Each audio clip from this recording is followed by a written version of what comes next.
இந்த ஏப்ரல் மாதம் 28ஆம் தேதி செவ்வாய்க்கிழமை இந்த காலையில நீங்க நல்லா இருப்பீங்க. நீங்க ரொம்ப ரொம்ப நல்லா இருப்பீங்க. என் அன்பு தேவனுடைய பிள்ளைகளே, தேவனுடைய ஆசீர்வதிக்கப்பட்ட கரங்கள், தேவனுடைய பாச பிரசன்னம், நேசக்கரம் உங்களோடு கூடவே இருக்கிறது. கர்த்தருடைய பிள்ளைகளே, நம்புங்க. எப்படி இருக்கீங்க? நல்லா இருக்கீங்களா இல்ல டல்லா இருக்கீங்களா? நல்லா இருக்கணும் தான் நாங்க ஆசைப்படுறோம். ஆனா நல்லா இருக்க முடியலையே, டல்லா தான் இருக்கிறோம். ஏன் டல்லா இருக்கீங்க? நிறைய குறைகள் இருக்கு இல்லையா? உடம்பு சரியில்லை, ஆரோக்கிய குறை இருக்கு, ஒரே கடன் தொல்லை, மாசம் இஎம்ஐ கட்டிட்டு இருக்கோம், வெளியே வரவே முடியல, பண பிரச்சனை, இப்போ பணக்குறைவு இருக்கு லைஃப்ல இல்லையா? உறவு பிரச்சனைங்க, பிள்ளைங்களாம் சரியில்லை, அப்போ ஒழுக்க குறைவு இருக்கு. என்னன்னு தெரியலங்க, மனசே சரியில்லைங்க, மனசெல்லாம் ஒரு மாதிரியா இருக்குங்க, மனசே சரியில்லைங்க. அப்பனா நிம்மதி குறைவு.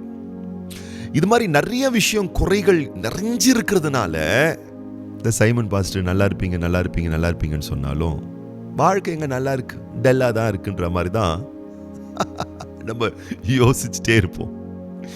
சைமன் பாஸ்டர் சொல்றதின் நோக்கம் என்னன்னா, நீங்க நல்லா இருக்கணும்னா, நீங்க டல்லா இல்லாம நல்லா இருக்கணும்னா, அந்த குறைகளோடு நீங்க இருக்காம குறைகளை நிவர்த்தி செய்யக்கூடிய உங்க குறைவான வாழ்க்கையை அழகாக்கக்கூடிய ஆண்டவருடைய சமூகத்துக்கு நீங்க இன்னும் நெருங்கி வரணுங்க.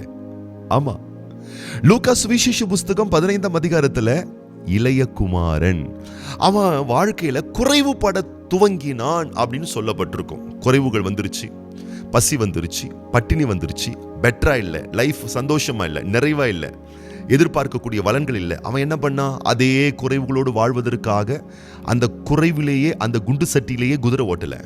என்ன பண்ணான்? வேதம் சொல்லுகிறது, அந்த குறைகளில் இருக்கக்கூடிய அவன் அந்த குறைகள் நிவர்த்தியாக்கப்படுவதற்காக நிறைவான அப்பாவினுடைய சமூகத்துக்கு அவன் நெருங்கி வருகின்றான். ஆமென். அன்பு தேவனுடைய பிள்ளைகளே, இந்த அருமையான இந்த செவ்வாய்க்கிழமை இந்த காலையில இந்த வார்த்தை கேட்டுக்கொண்டிருக்கக்கூடிய அன்பு மகனே, அருமை மகளே, உங்கள் குறைவுகளை எல்லாம் அவருடைய மகிமையின் ஐஸ்வர்யத்தால் நிறைவாக்கக்கூடிய ஒரு அப்பா உங்களுக்கு இருக்கின்றதுனால இந்த காலையில குறைவையே எண்ணி எண்ணி புலம்பாமல், குறைவையே எண்ணி எண்ணி டெல்லா இருக்காம, ஜெபத்தின் மூலமாய், வேத தியானத்தின் மூலமாய், ஆலய கூடி வரவின் மூலமாய் ஆண்டவருடைய சமூகத்துக்கு கொஞ்சம் நெருங்கி வாங்கல, ரொம்ப நல்லா இருவீங்க. ஏன்னா அவர் ஒருவரால மட்டும்தான் குறைவான உங்க லைஃபை அழகா மாற்ற முடியும், அற்புதமா மாற்ற முடியும். நம்பி இன்னும் கொஞ்சம் நெருங்கி வாங்க. நல்லா இருப்பீங்க, நல்லா இருப்பீங்க, ரொம்ப ரொம்ப நல்லா இருப்பீங்க. மனசுமையோடு வாழாதீர்கள். அது ரொம்ப ஒரு அழுத்தத்துக்குள் உங்களை அழுத்தி வியாகுலப்படுத்தி வாழ்க்கையில ஒரு சலிப்பை ஏற்படுத்திவிடும். ஆண்டவருடைய சமூகத்துக்கு நெருங்கி வாருங்கள். அவர் நிச்சயமாகவே உங்களை அழகாக்குவார். பிடிவாதமாய் இருக்காதீர்கள். நான் என்ன போறது, ஆண்டவரே வந்து பண்ணட்டும், இயேசுவே வந்து பண்ணட்டும், கர்த்தரே வந்து பண்ணட்டும். இல்ல, நெருங்கி வரணும். வருத்தப்பட்டு பாரம் சுமக்கிறவர்களே, நீங்கள் எல்லோரும் என்னிடத்திலே வாருங்கள், நான் உங்களுக்கு இளைப்பாறுதலை தருவேன். ஆம், அழகான அருமையான இளைப்பாறுதலான ஆசீர்வாதமான வாழ்க்கை ஆண்டவர் உங்களுக்கு தருவாருங்க. அவரால் உங்களுக்கு தர முடியுங்க. ஆழமாய் நம்புங்கள், நல்லா இருப்பீங்க. ஒரு முறை ஒரு பெரிய நாட்டினுடைய ஒரு பேரரசன், அவனுக்கு ஒரு பெரிய ஆசை. என்ன ஆசைன்னா, என்ன ஒருத்தர் அழகா ஓவியமா வரைஞ்சு கொடுக்கணும்னு சொல்லிட்டு. ஆனா என்ன பிரச்சனை இதுலன்னு கேட்டீங்கன்னா, அந்த அரசனுக்கு ஒரு கண்ணு தெரியாது, ஒரு கண்ணு மட்டும் தான் தெரியும். அது போலவே ஒரு கால் மற்ற காலை விட ரொம்ப குட்டியா இருக்கும். இப்போ அந்த ராஜாவினுடைய தோற்றத்தை பார்த்தால் ஒரு கால் சின்னதாகவும் ஒரு கண்ணு இல்லாத ஒரு நிலையில அவருடைய தோற்றம் இருக்கும். இப்ப அவருக்கு என்ன ஆசைன்னு கேட்டீங்கன்னா, என்ன மிகைப்படுத்தியும் வரையக்கூடாது, அதாவது கண் இல்லாத என்ன கண் இருக்கிற மாதிரியும் வரையக்கூடாது, கால் குட்டியா இருக்கக்கூடிய எனக்கு கால் வளர்ந்த மாதிரியும் வரையக்கூடாது. நான் இருக்கிற மாதிரியே வரையணும், ஆனா அழகா வரையணும். அதை பார்க்கும்போது என் மனசு சந்தோஷப்படணும், பியூட்டிஃபுல்லா வரையணும். அப்படி வரைந்து கொடுக்கக்கூடியவர்களுக்கு தக்க சன்மானத்தை நான் வழங்குவேன் அப்படின்னு சொல்றாரு பாருங்களேன். நிறைய ஓவியர்கள் முண்டி அடிச்சுட்டு வராங்க, நிறைய பேர் அவரை வரைகிறாங்க. ஆனா எந்த ஓவியமும் இந்த பேரரசனுக்கு திருப்தியாவே இல்லை, சந்தோஷத்தையே கொடுக்கல. சில பேர்லாம் அவருடைய குறைவை இருக்கிற மாதிரியே வரைகிறாங்க, சில பேர்லாம் மிகைப்படுத்தி வரைகிறாங்க, வித்தியாசமா வரைகிறாங்க. இப்ப அந்த அரசனுக்கு எந்த ஓவியனுடைய வரைபடமும் அவருக்கு பிடிக்கவே இல்லைங்க. கடைசியில் ஒரு தகவல் வருகிறது, ஐயா நம்ம நாட்டில் ஒரு குக்கிராமத்தில், எளிமையான அந்த கிராமத்தில் சின்ன ஒரு ஓலை குடிலுக்குள்ளாக ஒரு ஓவியன் இருக்கிறான், ரொம்ப திறமையான ஓவியன். ஆனா என்ன, அவன் நம்ம அரண்மனைக்கு வரமாட்டான், நம்ம தான் அவனை தேடி போகணும். நம்ம தேடி போனாதான் நாம கேட்கிற மாதிரியே அவன் வரைஞ்சு கொடுப்பான். ஐயா ராஜா என்னென்னமோ பண்ணி பார்க்கிறாரு. அந்த சாதாரணமான கிராமத்தில் வசிக்கக்கூடிய அந்த சின்ன குடிலுக்குள் இருக்கக்கூடிய அந்த ஓவியன், நான் வர மாட்டேன், யாரா இருந்தாலும் சரி என்னதான் தேடி வரணும்னு சொல்லி அவன் ஒரு உறுதியோடு இருக்கிறான்.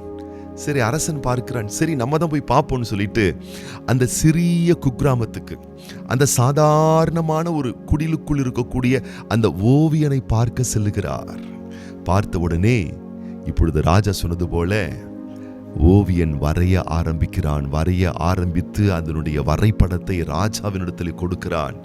ராஜா கண்ணீர் விடுகிறார், ஆனந்த கண்ணீர் விடுகிறார், ஆறுதல் அடைகிறார். அந்த ஓவியனை கட்டி அணைத்து கொள்ளுகிறார். அவனுக்கு மிகுந்த நன்றிகளை செலுத்துகிறார். அவனுக்கு பெரிய பெரிய வெகுமானங்களை கொடுக்கிறார். இப்ப அரசன் சொல்லுகிறான், பல வருஷமா இந்த ஓவியன் கிட்ட நான் வராததுனால எத்தனையோ ஓவியனை என்னிடத்துல வர வச்சு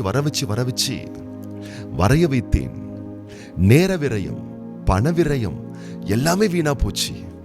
ஆனா என்ன நான் தாழ்த்திக்கிட்டு முன்னாடியே நான் இந்த ஓவியன் கிட்ட நான் வந்திருந்தேன்னா எப்பவோ நான் எதிர்பார்த்தது போல எனக்கு ஒரு அழகான ஒரு பிக்சரை, ஒரு படத்தை, என் படத்தை, அழகான படத்தை வரைஞ்சு கொடுத்துருப்பாரு அப்படின்னு சொன்னாராம். அப்ப பாருங்க அன்பான கர்த்தருடைய பிள்ளைகளே, அந்த ஓவியன் எப்படி தெரியுமா ராஜாவை வரைஞ்சாராம். இப்ப ராஜா ஒரு கண்ணை மூடி இருக்கிற மாதிரியும் தன் காலை முட்டி போட்டுட்டு ஒரு அம்பை எய்வது போல, ஒரு கண்ணை மூடி அம்பை எய்வது போல, ஒரு வீரனை போல, ஒரு கம்பீரமான தோற்றத்துல ஒரு விலங்குக்கு நேராக தன்னுடைய அம்பை அவர் எய்வது போல வரைந்தானாம். அந்த ராஜாவுக்கு பெரிய சந்தோஷமா. அந்த புகைப்படத்தை பார்த்தால் மிகைப்படுத்தியும் அவன் வரையவில்லை.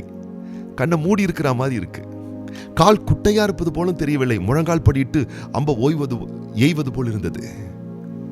பெரிய சந்தோஷமா.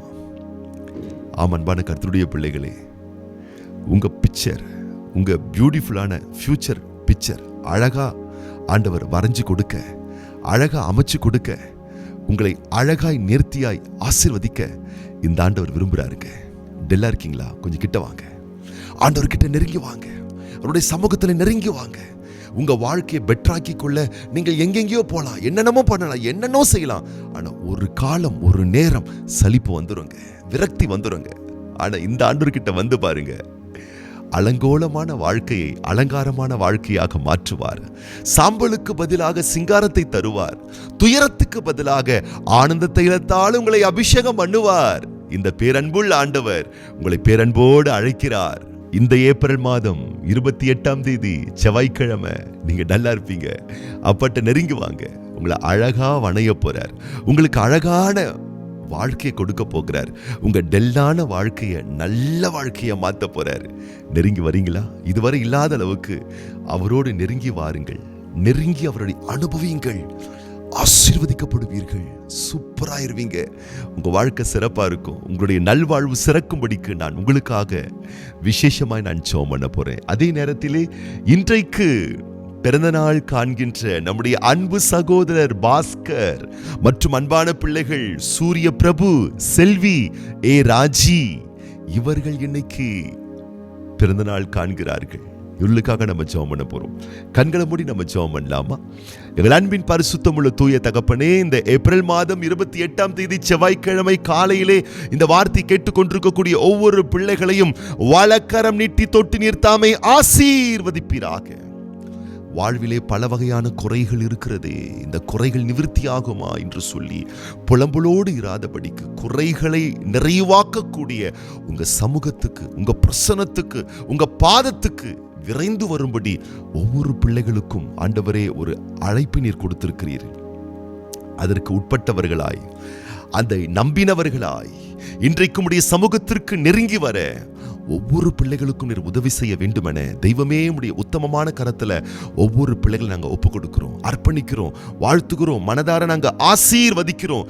தேவரீருடைய ஆசீர்வாதம் உடைய பிள்ளைகள் மேல் இருப்பதாக. கர்த்தாவே உடைய கரம் காருண்யம் உடைய பிள்ளைகளை ஆசீர்வதிக்கட்டும். இன்றைக்கு உடைய பிள்ளைகளுடைய நல்வாழ்வு சிறக்க, வளமுள்ள வாழ்வு மேன்மை அடைய, சகல சம்பூர்ணங்கள் பெற்று பரிபூர்ணத்தோடு உடைய பிள்ளைகள் வாழ்ந்து சுகமாய் இருக்க பிதா குமாரன் பரிசுத்த ஆவியானவருடைய திருநாமத்தினால ஒவ்வொரு பிள்ளைகளை நாங்க மனதார வாழ்த்துறோம், ஆசீர்வதிக்கிறோம். தெய்வமே, விசேஷமாக இந்த நாளிலும் பிறந்த நாட்கள் காண்கின்ற, திருமண ஆண்டுகள் காண்கின்ற ஒவ்வொரு பிள்ளைகளுக்காக நாங்கள் ஜெபிக்கிறோம். ஆண்டுகளை, வருடங்களை நன்மைகளால் முடிசூட்டுகிறீர்கள் அன்புள்ள தெய்வமே.